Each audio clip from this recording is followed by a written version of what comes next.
नाज़रीन, drama serial समझौता में वकार का दिल मुतमईन नहीं हो रहा था कि वो बिजनेस की पावर ऑफ अटार्नी असद और ज़ुहैब में से किसको दे। नरगिस कहती है, वकार आप क्यों फिक्र करते हैं, आप बेफिक्र होकर जाएं, इंशाल्लाह सब ठीक होगा। वकार कहता है, नरगिस मैं चाहता हूं कि मेरी गैर मौजूदगी में बिजनेस को तुम संभालो। नरगिस कहती है, मैं क्या करूंगी, मुझे तो कुछ भी नहीं पता, फिर ज़ुहैब और असद हैं ना बिजनेस संभालने के लिए। वकार कहता है, देखो अगर तुम ऑफिस को संभालोगी तो मैं मुतमईन रहूंगा, पता नहीं आपा के पास मुझे कितने दिन लग जाएं। दूसरी तरफ असद कहता है, पापा आपको फैसला करना होगा जाने से पहले बिजनेस को कौन संभालेगा। मगर ज़ुहैब कहता है, पापा ऐसा नहीं होगा, बिजनेस का कोई भी काम हम दोनों की शमूलियत के बगैर नहीं होगा। नरगिस समझ जाती है कि वकार ने बिजनेस और दफ्तर को संभालने का क्यों कहा है। नरगिस ऑफिस वक्त पर पहुंच जाती है।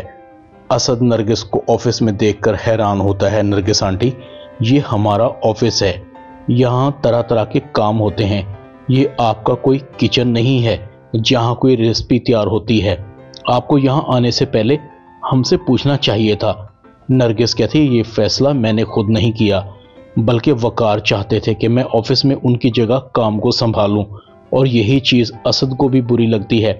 और अलीज़े का तो जल जल कर बुरा हाल हो रहा था। अलीज़े कहती, आखिर बिल्ली थैले से बाहर आ गई, अब पता लगा कि आपने वकार अंकल से शादी क्यों की, आप उनके ऑफिस, बिजनेस और दौलत पर कब्जा करना चाहती हैं ना।